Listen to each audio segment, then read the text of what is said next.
essayer d'aborder les racines du conflit israélo-arabe. Rentrez en tête, je vous en prie. À partir de ce qui s'est passé, parce que vous savez très bien que dans la Torah, tout est une question d'ADN, ça veut dire que tout ce qui s'est passé il y a 3300 ans, même 4000 ans, ce sont les socles essentiels à partir duquel le monde va se créer. Et donc, ce qui a pu se passer dans le conflit entre Sarah et Agar, évidemment, va préfigurer le conflit israélo-arabe. Alors, on va se laisser guider par une étude toujours aussi brillante de Rav Forman, que j'ai citée la semaine dernière, et que je recite cette fois-ci parce qu'en fait, il a fait une analyse assez pertinente. On va lire le texte, donc c'est le texte qui se situe dans... Il y a de la place encore ici, hein. Donc le texte se situe dans le chapitre 16 de la Torah, de la Genèse, et le texte nous dit la chose suivante. Sarah, épouse d'Abraham, ne lui avait pas donné d'enfant, elle avait une esclave égyptienne nommée Agar. Donc on a la stérilité d'une femme qui depuis des années attend de pouvoir tomber enceinte, elle n'arrive pas. Et il se trouve qu'elle a à ses côtés une servante égyptienne. Sarah dit à Abraham, hélas, l'Éternel m'a refusé l'enfantement, approche-toi donc de mon esclave, peut-être par elle aurais-je un enfant. Abraham obéit à la voix de Sarai. Il obtempère, il obéit. Ah, c'est gentil, non, c'est bon, c'est passé, merci beaucoup. On doit lui prendre, mais Baruch Hashem, c'est passé, je vous vois, ça passe. Donc, Sarah épouse Abraham, prit Agar l'égyptienne, son esclave. Donc, c'est une initiative de Sarah qui va prendre Agar comme une sorte de mère porteuse. Et voilà que le chidour marche bien. Sarah épouse d'Abraham, prit Agar l'égyptienne, son esclave.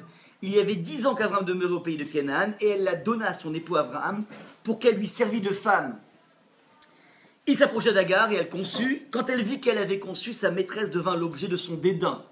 Rapidement, Rachi explique. Ouais, Sarah, elle fait la tzadékette, la femme super vertueuse. N'empêche, elle fait un bail qu'elle est mariée avec son mari et que l'union n'a rien porté.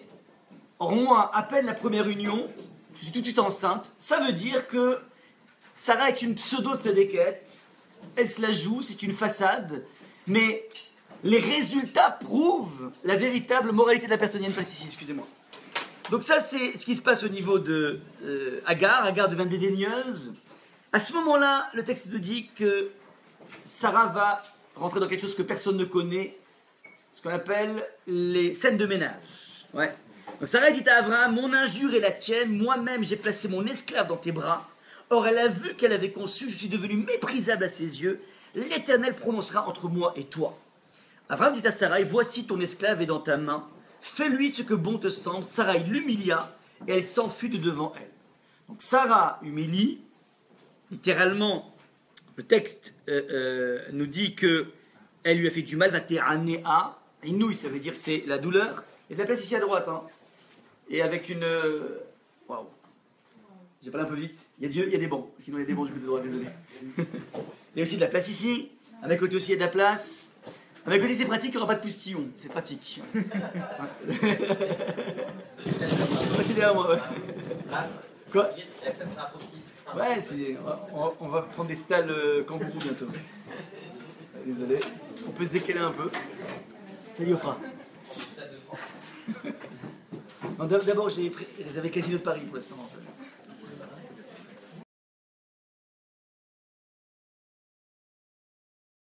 La Torah, donc ça c'est vrai, je ne présage de rien, mais mordu, j'ai mordu.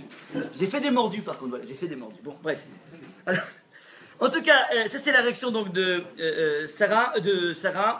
Elle va, quelque part, faire du mal à Agar et Agar s'en va.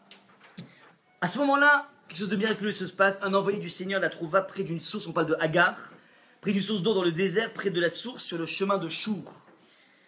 Il dit, Agar, esclave de Sarai, d'où viens-tu et où veux-tu aller? Elle répondit, je fuis de devant Sarai, ma maîtresse. L'envoyé du Seigneur lui dit, retourne chez ta maîtresse et humilie-toi sous sa main. L'envoyé du Seigneur ajouta, je rendrai ta race très nombreuse tellement qu'elle ne pourra être comptée.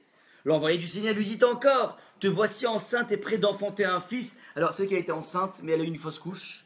Et donc il lui dit, tu vas retourner, tu vas encore une fois avec une union, tomber enceinte par Abraham, et tu auras un fils, tu énonceras son nom Ishmaël, parce que Dieu a entendu ton affliction. Ton affliction, ça veut dire Ishmaël, Hachem t'a écouté dans ta douleur, dans tes ressentis, et donc tu l'appelleras Ishmaël. Donc c'est à la suite de ce retour qu'elle va retomber enceinte, et elle aura cet enfant qui s'appelle Ishmaël, qui est le père donc du monde arabe. Maintenant, le texte nous continue, celui-ci sera, alors il décrit le personnage, celui-ci sera un sauvage parmi les hommes, sa main sera contre tous, et la main de tous contre lui, mais il se maintiendra à la face de tous ses frères. Ouais. Péradam veut dire sauvage homme. Et elle proclama ainsi le nom de l'Éternel qui lui avait parlé, tu es un Dieu visible. C'est pourquoi on appelait cette source la source du vivant qui me voit. C'est un puits, ouais, de la source du vivant qui me voit. Elle se trouve entre Kadesh et Béred. Agar enfanta un fils à Abraham, et Abraham nomma son fils qu'avait enfanté Agar, Ishmaël. Abraham était âgé de 86 ans lorsque Agar lui enfanta Ishmaël. CQFD, bilan des courses. On a donc ici la genèse d'un enfant qui s'appelle Ishmaël et qui est né au sein d'un conflit entre deux femmes qui sont devenues rivales. L'une c'est la maîtresse, l'autre c'est la servante. La servante a été érigée au stade de femme de Abraham et à partir de là naît un conflit assez fort et qu'on va essayer d'expliquer, en tout cas dont on va essayer de comprendre la source. Alors, ça c'est le texte. Vous avez évidemment des codes de couleurs qui sont là pour essayer d'être un petit peu éveillé à pas mal de questions. Et à partir de ces questions, on va essayer de comprendre ce qui se trame ici. On va d'abord commencer par poser les questions nécessaires de sens essentiel à poser. La première question que je vous pose est la suivante. Il y a un ange qui rencontre Agar dans le désert. Elle est désœuvrée, elle est déroutée. La question qui se pose est la suivante. Est-ce que c'est un mec sympa, l'ange ? Il est sweet, ou bien c'est plutôt un méchant. On va se poser des questions sur les anges, oui. C'est un ange ou un démon en deux mots. Aucune référence cinématographique, hein, ne croyez pas. Il est gentil ou il n'est pas gentil? Regardez ce qu'il lui propose. Moite-moite, ouais, j'aime bien cette... il manque des chaises. Regardez, il y a des chaises là-bas, ouais, désolé. Samuel. Ah, super, Khadak.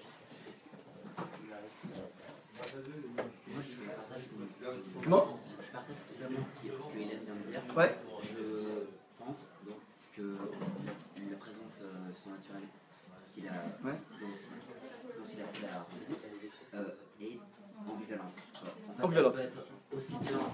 J'ai juste poussé. On peut pousser l'étape pour laisser un peu de place. Alors, effectivement, c'est mythe parce que d'un côté, il a l'air sympa. De l'autre, moi j'ai envie de dire, c'est pas très sympathique comme plan de carrière. Là, je peux plus, là. Là, je peux plus. Ah, je peux plus, là. Eh, vous allez pas me crucifier quand même, attention, c'est pas dans la bonne paroisse, là.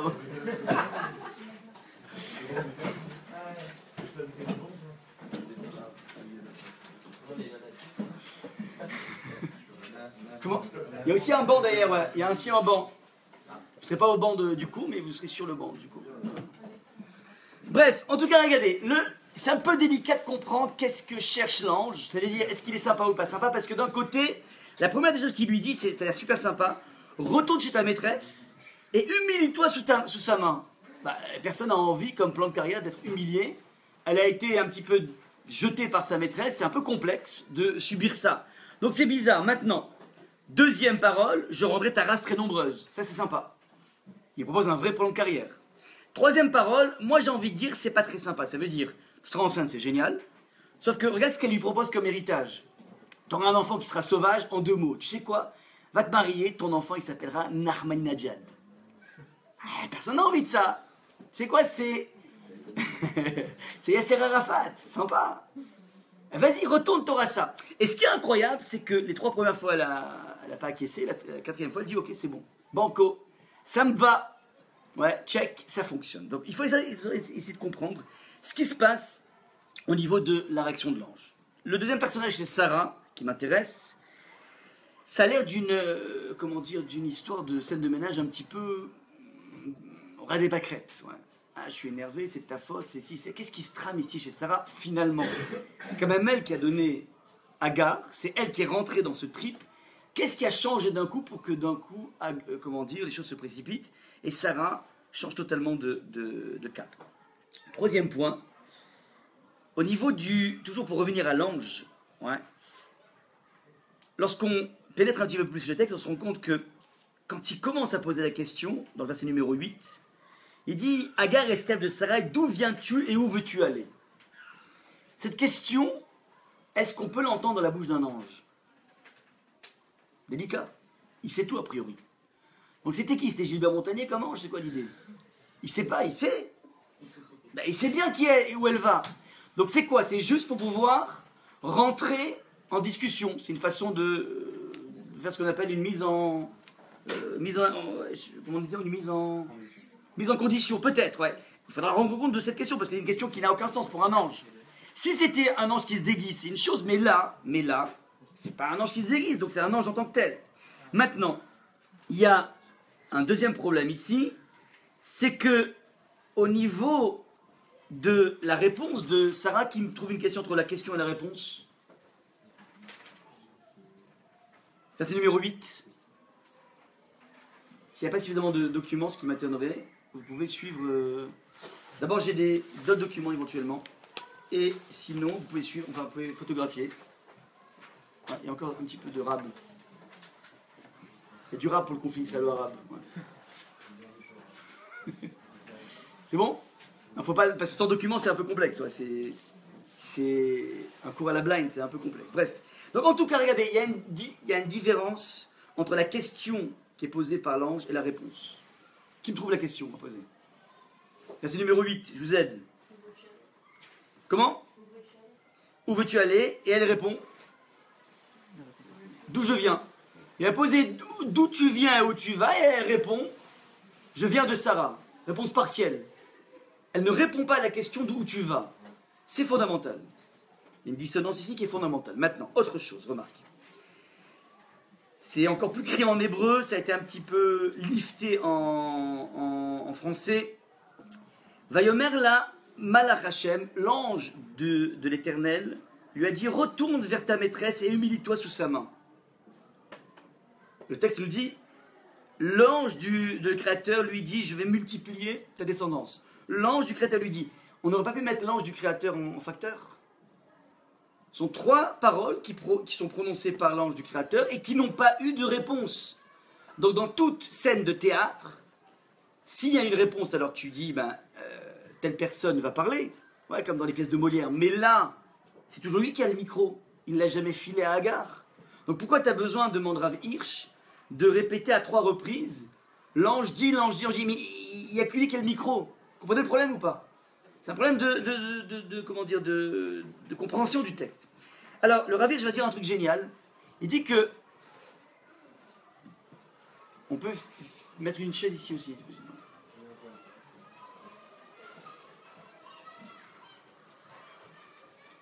Samuel, on est près du palais des congrès.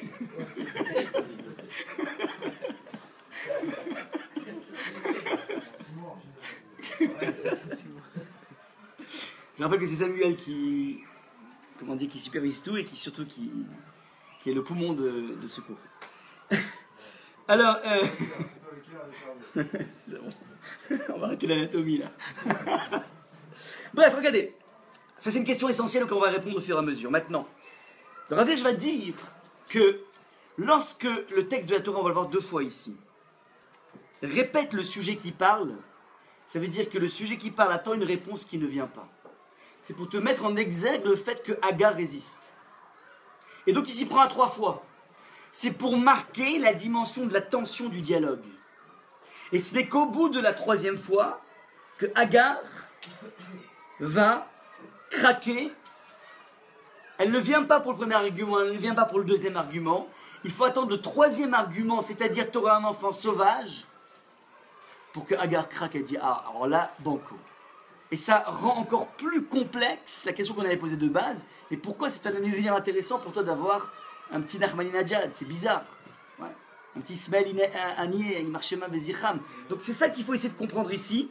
Et vous voyez un petit peu, l'étude du texte nous permet de voir un petit peu l'aspect tension du texte. Ouais, sinon, quand on lit en français, c'est un peu fade. Je continue. Voilà un petit peu les 5 points qu'on a vus. Première chose, est-ce que l'ange est gentil ou méchant? On ne sait pas. Ouais, il est sensible d'un côté et insensible de l'autre. Deuxième chose, on se pose la question sur la réaction puérile de Sarah. Troisième point, la question de l'ange a l'air bizarre, puisqu'a priori il sait où elle va et d'où elle vient. En tout cas, il sait d'où elle vient. Et la réponse de Agar est partielle, puisqu'elle ne dit que d'où elle vient et non pas vers où elle va. Le fait que l'ange a besoin tellement d'insister, ça veut dire qu'il y a un seul argument fatidique qui va faire la différence. Pour Sarah, c'est le fait d'avoir un enfant sauvage. Et enfin, comment dire, voilà, ce sont les remarques qu'on a faites maintenant. Pour essayer de comprendre ce qui se trame ici, pour répondre à cette question, on va regarder le passage, c'était chapitre 16. Le passage qui précède juste avant dans la Torah, c'est le passage de ce qu'on appelle le Brit Ben Ametarim. Le Brit Ben Ametarim, c'est une alliance que Hachem a contractée avec Abraham et qui est précédée par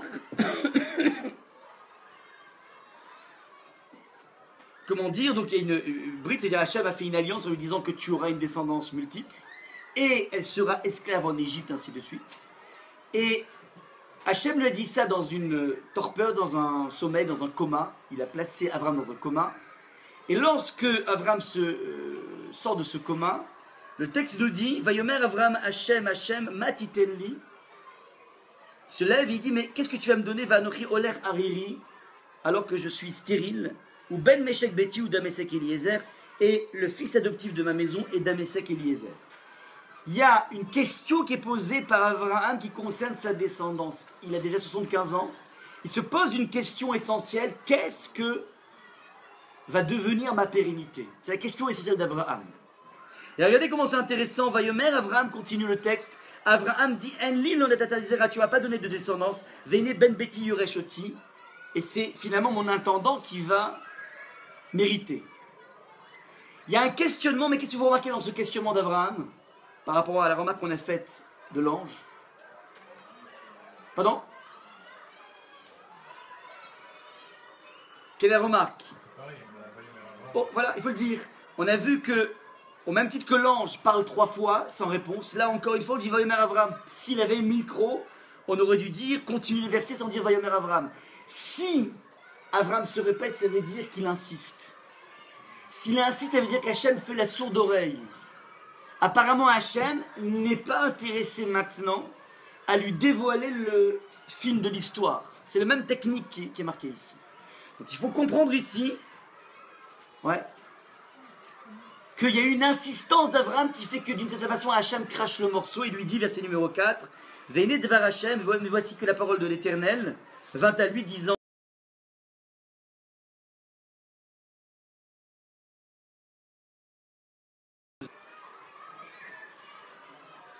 continue. Juste après cette promesse, cette prophétie d'Hachem, c'est là qu'intervient le chapitre 16 qu'on vient de voir, c'est-à-dire le moment où Sarah décide de prendre Agar comme une sorte de femme porteuse. Et tout le monde se pose la question, lorsqu'on enchevêtre les versets, Abraham vient d'être porteur d'une prophétie durant une promesse d'Hachem.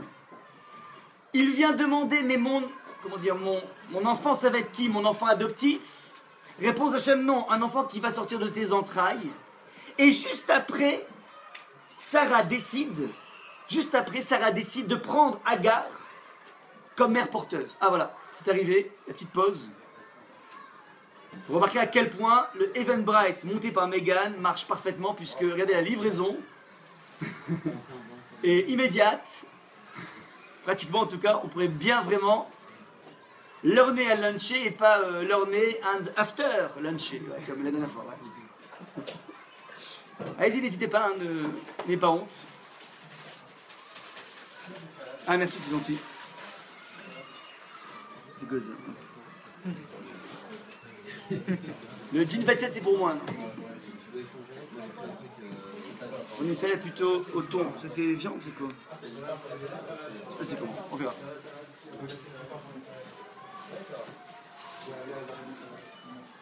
Ah, moi j'ai une salade, mais je sais pas, c'est viande ou quoi? On me donne une salade, vraie salade. Ouais. C'est sans salade, c'est sans. Ah, sans laitue, d'accord, ok. Et c'est viande aussi. Mais c'est quoi ça? Non, c'est De l'aubergine, l'aubergine de viande, du poulet. Ouais, c'est bizarre. Oui, désolé, ça c'est la pause du déjeuner. Qui va durer 1 minute, montre en main. Pour ceux qui veulent, il y a aussi des grandes box, hein, pour ceux qui ne sont pas contents. C'est arrangé à faire des couteaux en plastique pour ne pas qu'il y ait trop d'hémoglobine. C'est bon?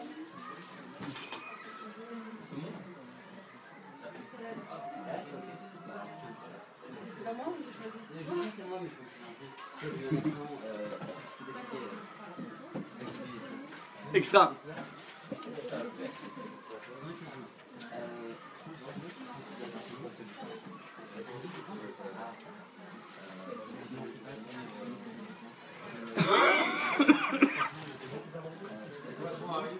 Super.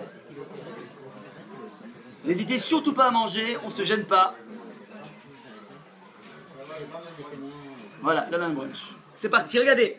La question essentielle est la suivante. Abraham a eu une prophétie d'Hachem qui lui dit que tu auras un enfant de tes entrailles. Et à ce moment-là, Sarah rentre dans une précipitation d'aller chercher Agar, la mettre chez Abraham pour qu'elle ait un enfant qui sera considéré comme une sorte d'enfant adoptif.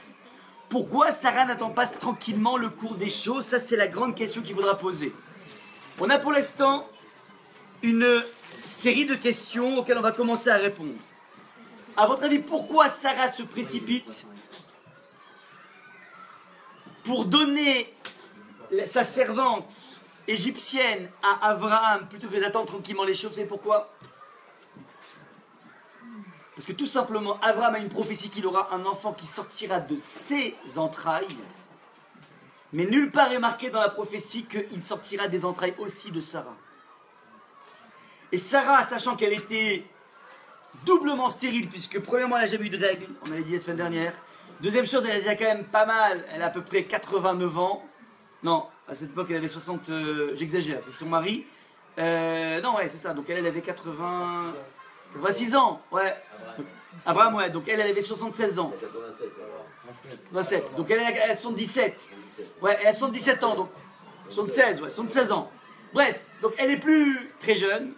Donc elle comprend qu'il y a un canal de fertilité qui s'ouvre pour Abraham, mais rien n'est dit pour Sarah. C'est la raison pour laquelle le Rashi va dire, lorsqu'elle s'énerve au moment où Agar devient dédaigneuse à son égard, le Rashi nous dit « Hamasi alecha » j'ai une violence contre toi, dit le texte. L'injure qui m'est faite, je t'en ferai subir le châtiment. Elle invoque l'interférence divine. Quand tu as prié, le Saint béni soit-il en ces termes, que me donneras-tu alors que je m'en vais sans postérité? Il aurait dû dire, alors que nous nous en allons sans postérité. Tu m'as prié que pour toi, c'est pour nous deux que tu aurais dû prier. Et alors j'aurais été exaucé avec toi. À partir de ce moment, cette prise de conscience, Sarah a tout de suite anticipé, avant même de donner Agar, elle a compris qu'elle ne ferait pas partie de la partie. C'est la raison pour laquelle elle s'est précipitée, elle donne Agar et dédaigneuse. Et il y a un mouvement en cascade qui se met en place. Ça, c'est ce qui se trame ici. Jusqu'à présent, je vais marquer une pause ici. On a vu plusieurs problèmes. Plusieurs problèmes au niveau de l'attitude de Sarah. L'attitude de Sarah, on arrive un petit peu à comprendre. Pourquoi elle a l'air tellement véhémente? Parce que d'une certaine façon, elle a engagé Agar en tant que mère porteuse, à condition qu'elle soit un petit peu celle qui s'occupera de l'enfant. Dès que Agar sent une fertilité, elle devient dédaigneuse. Ça veut dire qu'Agar est en train d'inverser les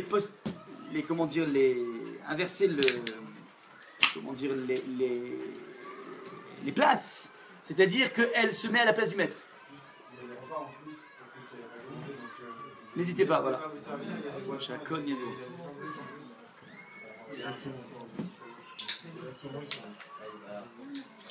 Great.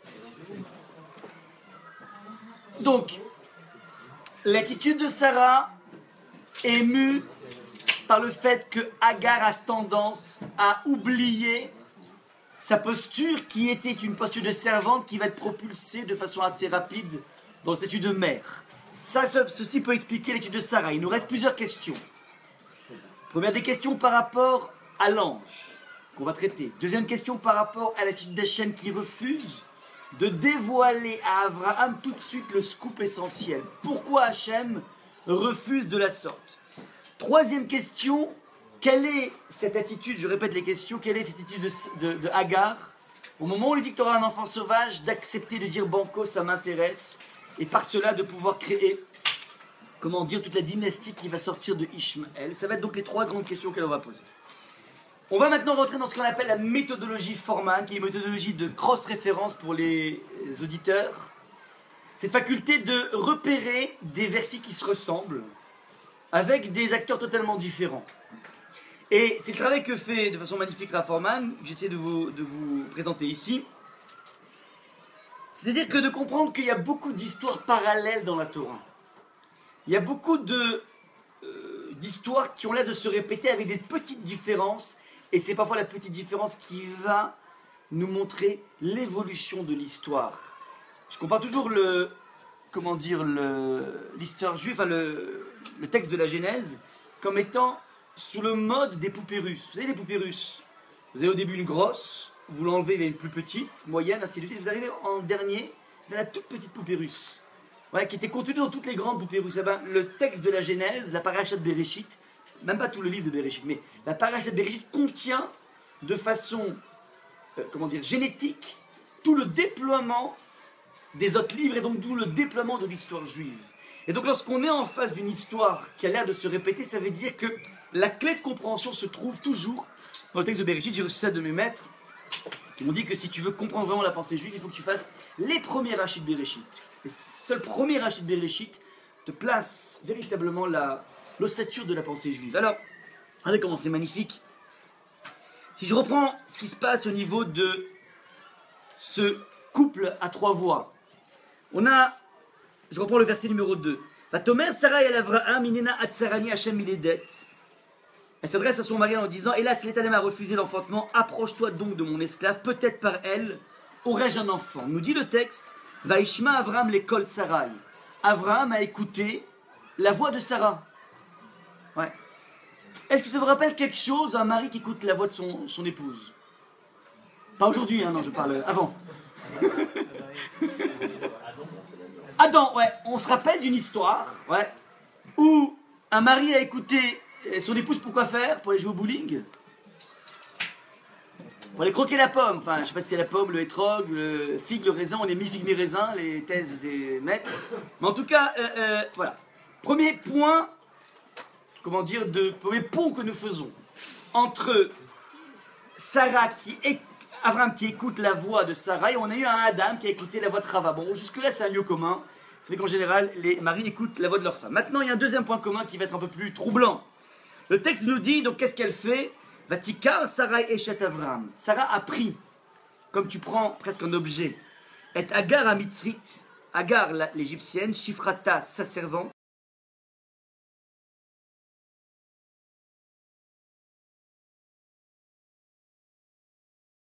on le sait, son mari depuis 10 ans, on vient de le dire.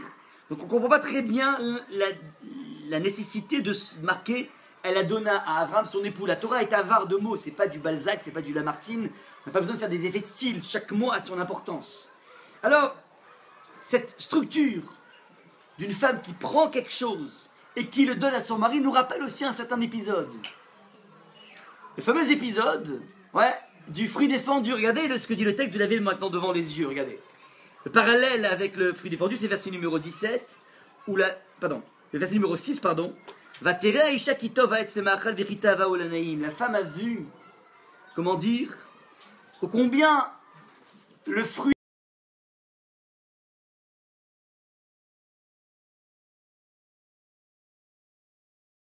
est submergé par la projection de la jouissance qu'elle peut avoir en mangeant cet arbre. Et nous dit le texte, Vatikar mi pirio vatochal, elle a pris du fruit, elle l'a mangé. Vatitem gam leisha, elle l'a donné aussi à son mari, Ima, avec lui, vayochal, il l'a mangé. Regardez un petit peu avec les codes de couleur. On a le vert Vatikar qu'on retrouve chez Sarah qui prend Agar. On a un code de couleur vert, donc jaune Vatikar. Code de couleur vert qui veut dire Vatitem, il l'a donné. Et code de couleur bleu à son époux. On a 3 points communs entre ces deux versets. Évidemment, il faut essayer de comprendre dans quelle mesure on va comparer Agar aux fruits défendus. Ça n'a plus aucun sens. Mais la correspondance des versets nous pousse à essayer de comprendre qu'il y a une idée de fruit défendu ici. Il faut essayer vraiment de comprendre ce qui se trame ici. En tout cas, on a devant nous deux points communs. Et regardez le deuxième verset, où la dame amar qui shama l'école ishtecha, comme tu as écouté la voix de ton épouse, alors tu seras maudit, ainsi de suite. Et on a aussi donc un mari qui a écouté la voix de son épouse et Abraham qui écoute la voix de son épouse. Regardez un peu les codes de couleurs, le fuchsia avec le fuchsia, le rouge avec le rouge, le jaune. Ce sont deux histoires qui se font miroir l'une avec l'autre. Et je vous ai dit, il y aura forcément... Alors, s'agit-il d'une réparation? Je ne suis pas sûr. Peut-être qu'on retrouve les mêmes problèmes, un peu plus accentués, sous une forme différente. Force est d'essayer de comprendre ce qui se trame ici. Alors, pour continuer les parallèles, les points communs, l'histoire de Adam, une fois qu'il a fauté, il va donc être interpellé par Hachem qui lui dit, rappelez-vous, dans le cadre que vous avez ici au milieu, il lui dit, il se cache dans un arbre avec son épouse et Hachem lui dit, Ayeka, où es-tu? Comment l'ange, quel est le premier mot qu'a dit l'ange à Agar? Eh Miseba, d'où viens-tu? Deuxième similitude entre l'histoire de Avraham Agar et l'histoire de Adam et Chava. C'est pas la deuxième, c'est déjà la troisième similitude. La quatrième similitude, Adam et Chava essayent de se cacher dans un arbre, ils veulent fuir la présence divine. Shamati et kolecha oler bagad, j'ai entendu ta voix passer dans le chemin. De la même façon, Agar s'enfuit et tente de se cacher, elle va dans le désert. Cinquième similitude, on a dit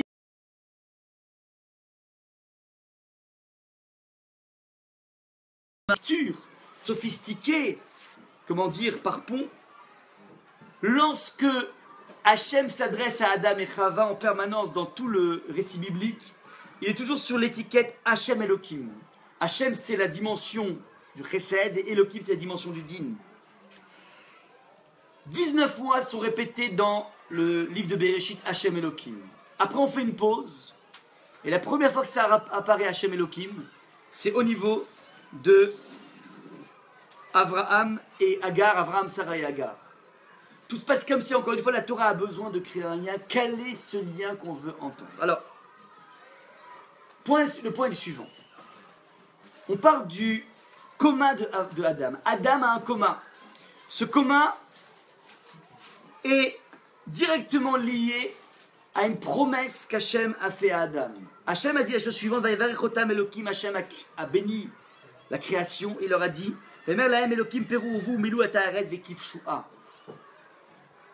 croissez, multipliez, remplissez la terre et soumettez-la, commandez aux poissons de mer, aux oiseaux du ciel, à tous les animaux qui se meuvent sur la terre.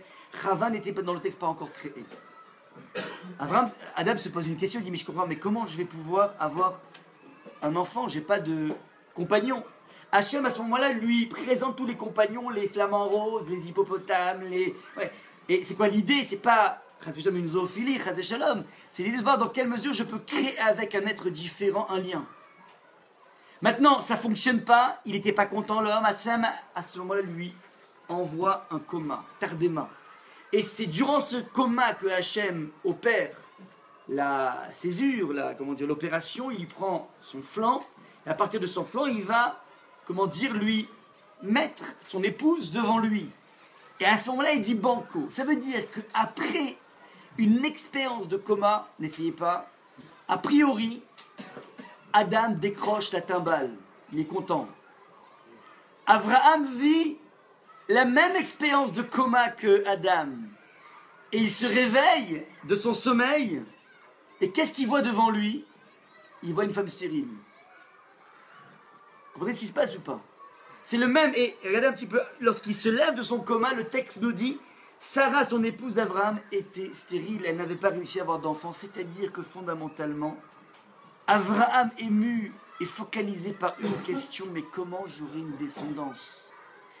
Et il commence à regarder à droite et à gauche, il s'est dit au début, peut-être que mon neveu Lot sera mon fils spirituel, manque de peau, Lot se sépare, à part de la Tlecha, il y en a un qui va vers la Californie de l'époque, le Beverly Hills de l'époque, le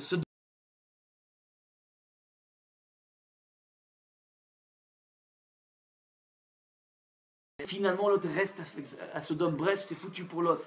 Il ne lui reste plus qu'une deuxième solution, son fils adoptif, c'est-à-dire Eliezer. Et il demande à Hachem, mais peut-être que c'est Eliezer qui pourra, faire la chose, qui pourra remplir la chose. Réponse de Hachem, non. C'est pas lui, ça vient de ce qui est à l'intérieur de toi. Ça veut dire que normalement Abraham, mu tellement par cette volonté de descendance, devrait tout simplement aller naturellement avec Sarah comme ça va se faire plus tard. Il y a à partir de ce moment-là un chamboulement, une optique qui va être complètement brouillée. Tous les acteurs principaux, notamment Agar et Sarah,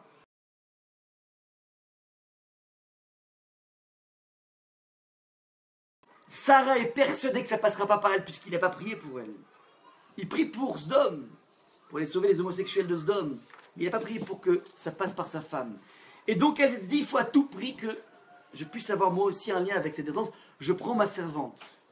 Et elle a l'impression que ça ne peut pas passer par elle, elle a cette première myopie. Sa servante, elle, avec une réussite insolente, une première union qui se traduit par une grossesse, a aussi l'impression qu'elle va terrer Kiarata va ekal Bénéa. Maintenant, Sarah répète le verset. Elle a vu qu'elle est tombée enceinte et je suis devenue légère à ses yeux. Regardez un petit peu ce qui se passe. Elle dit, à ce moment Abraham dit, tu sais quoi, prends ta servante et tu fais tout ce qui est bien à tes yeux. Va t'éanéa Sarah. À ce moment-là, Sarah va t'éanéa, elle va la faire souffrir. C'est la même racine que inouï, que aïn qui veut dire l'œil. Il y a ici une filiation de tout ce qui concerne l'œil. Et voilà où se réfugie Agar dans le désert, Al-En-Amaim, à la source de l'eau, mais Aïn veut dire l'œil, à l'œil de l'eau. Il y a ici une sorte de flopée d'une terminologie qui rappelle l'idée de l'œil pour te dire qu'il y a ici une vision troublée. Pourquoi la vision est troublée? La vision est troublée tout simplement parce que ce qui agite Adam et Abraham, donc, depuis le début, c'est la possibilité d'exprimer la puissance de créativité. Le Etz Da'at, l'arbre de la connaissance, n'est pas un arbre de la connaissance, c'est un arbre de l'expérimentation. Adam a goûté à cet arbre parce que cet arbre est le symbole même de la créativité. Cette créativité, c'est ça qui fait le propre de l'individu. Abraham, lui, a énormément de fruits dans le monde, mais il a un fruit qu'il n'a pas, c'est le fruit de la créativité ultime, et Sarah partage le même complexe. Les deux sont vus par le même problème, c'est ça en fait le pont entre le fruit défendu et Agar. Agar va être le fruit défendu, pas parce que c'est une personne interdite, pas du tout, c'est qu'elle cristallise autour d'elle tout ce besoin de créativité qui va être attrapé par Sarah et qui dit voilà maintenant, au même titre que Chava a donné cette puissance de créativité à son mari pour qu'elle goûte et qu'elle rentre dans ce monde de la créativité de la même façon. Et regardez un petit peu c'est quelle créativité dont on parle. La créativité dans tous les domaines, le monde charnel, c'est ça qu'elle voyait dans cet arbre. La possibilité de l'expression ultime d'un individu dans tous les domaines de la jouissance. Donc elle a compris que c'est là que se trouvait l'individu, ça c'est le schéma de Chava. Son mari l'écoute et de la même façon, Sarah voit en Agar cette possibilité de créativité par procuration, et donc elle va donner à son mari, c'est ça le point, c'était pas un pont, vulgaire de dire Agar, c'est le fruit défendu, non pas du tout, c'est qu'elle cristallise autour d'elle cette idée de créativité ultime. Ça c'est ce qui se trame ici au niveau de Adam, dans un flou par rapport à cet arbre, Chava et Adam, et de la même façon on retrouve ce même flou par rapport à la créativité ultime de Abraham. À partir de là, on va comprendre qu'est-ce qui se trame ici au niveau de l'ange. L'ange s'adresse, on a posé la question tout à l'heure, mais c'est quoi ces questions que pose l'ange? Il est aveugle ou qu'est-ce qui se passe? Réponse. L'ange sait pertinemment qu'elle fuit de devant Sarah, mais elle vient dire la chose suivante à Agar. Elle lui dit, d'où viens-tu et où tu vas sont deux questions existentielles essentielles dans la vie, auquel ne répond Agar que à la première question, d'où je viens. Pourquoi Agar ne répond que d'où je viens? Parce que fondamentalement, le projet de fuite de Agar est un projet qui n'est pas un projet d'accession à la liberté, c'est un projet de la liberté telle qu'elle est vue par des esclaves. Un esclave envisage le monde de la liberté comme étant l'absence du fouet. Il n'a pas de projet proprement dit. Il a juste une seule impératif qui s'appelle « je veux échapper au fouet de mon maître ». Un petit peu comme lorsque les enfants ont leurs parents qui partent, ils disent « bon, banco, c'est super, on pourra voir la télé tant qu'on veut ». C'est pas ça ce qu'on appelle la liberté, ils sont heureux pourtant. Regardez comment c'est magnifique. L'ange lui dit « tu fuis ta situation, encore faut-il avoir un projet de réalisation ». Elle répond « moi j'ai pas de projet de réalisation. Mon seul impératif, c'est fuir le fouet de Sarah. » D'une certaine façon, le texte nous dit que Sarah a été méhanée, elle l'a fait souffrir. La souffrance, c'est le inouï en hébreu. Et inouï vient de la racine, c'est très important à connaître ça. La hanot, c'est quoi la hanot en hébreu? C'est répondre. C'est quoi la souffrance dont on parle ici? C'est qu'en fait, elle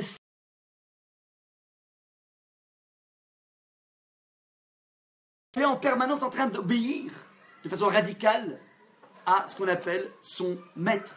Eh bien, c'est un petit peu ça qui se passe ici.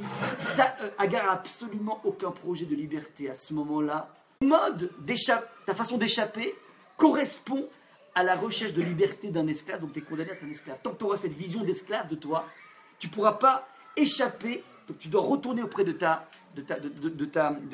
servante. Ça, c'est la première des choses que lui dit l'ange. Elle dit, c'est pas suffisant, je ne veux pas retourner. Deuxième chose, tu auras une multitude d'enfants, ça ne me suffit pas. Troisième chose, tu auras un enfant, c'est un sauvage. C'est quoi un sauvage? C'est quoi un sauvage? C'est quelqu'un qui est par définition pas esclave, mais sous une forme de liberté qui s'appelle celle de l'esclave. C'est-à-dire c'est un individu qui ne supporte absolument aucune espèce de cadre. Il n'est pas assujetti au jeu. Il est assujetti à rien du tout. Elle dit banco, mon fils va pouvoir vivre ce dont j'ai toujours rêvé. Vous comprenez un peu l'idée ou pas? Elle dit banco parce que finalement c'est exactement ce à quoi elle aspire. Mon fils sera sans aucun cadre, sans aucun fouet, sans aucune contrainte. C'est l'inspiration essentielle du retour de Agar dans le giron de Abraham. C'est extrêmement important pour comprendre le conflit israélo-arabe. L'aspiration n'est pas une aspiration de liberté constructive, c'est une aspiration d'échapper.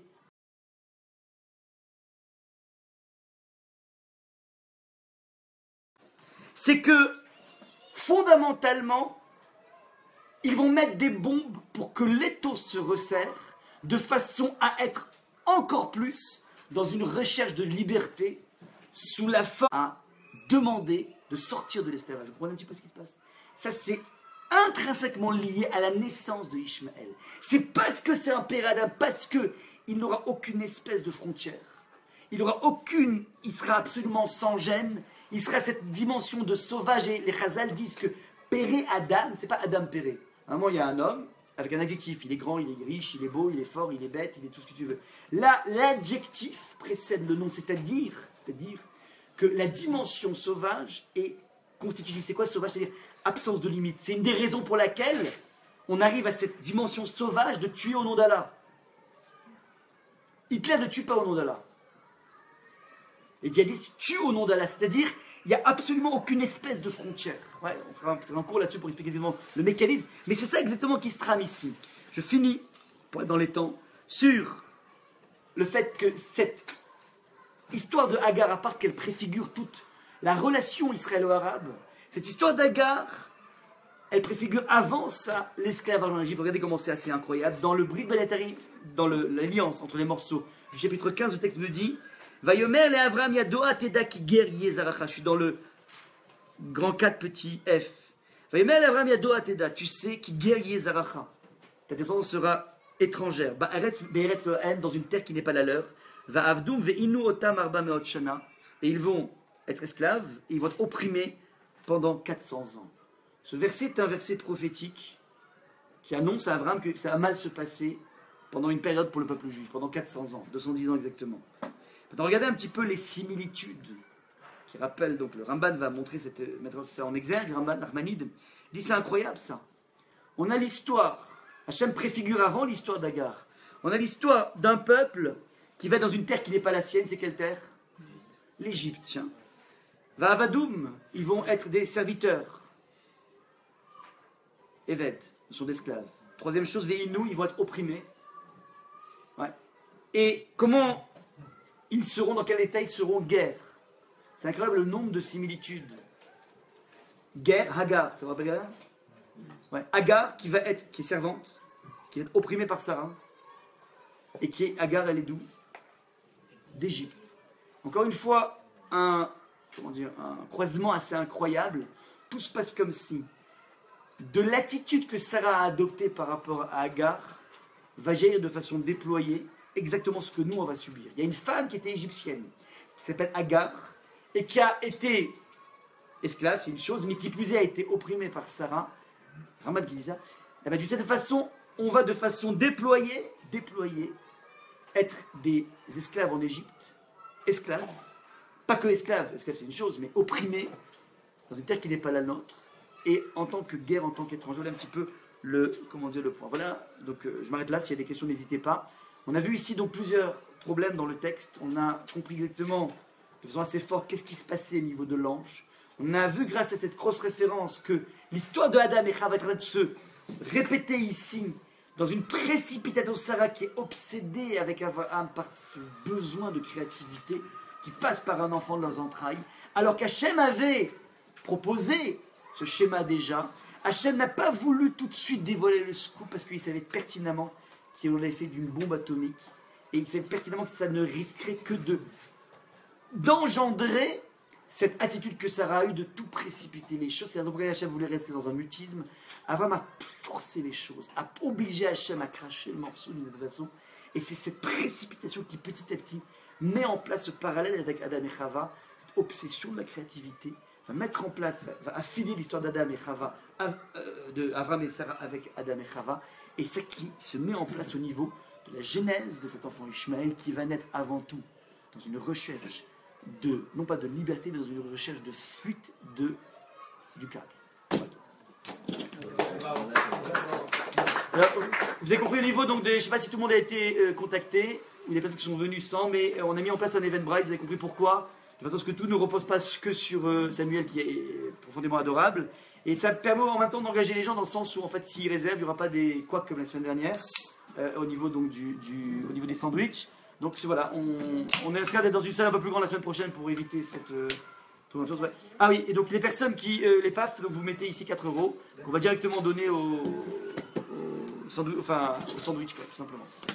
Ici. Pardon? La banque ici, vous mettez ici. Voilà. Voilà, il y a de la monnaie, il y a tout ça qu'il faut. Ici, on peut tenir l'horaire de 11h pour réserver, parce que du coup, il a dit dans ton courir. Voilà. Voilà. Donc si on se tient tous avec 11 heures en réservation, on sera en flux.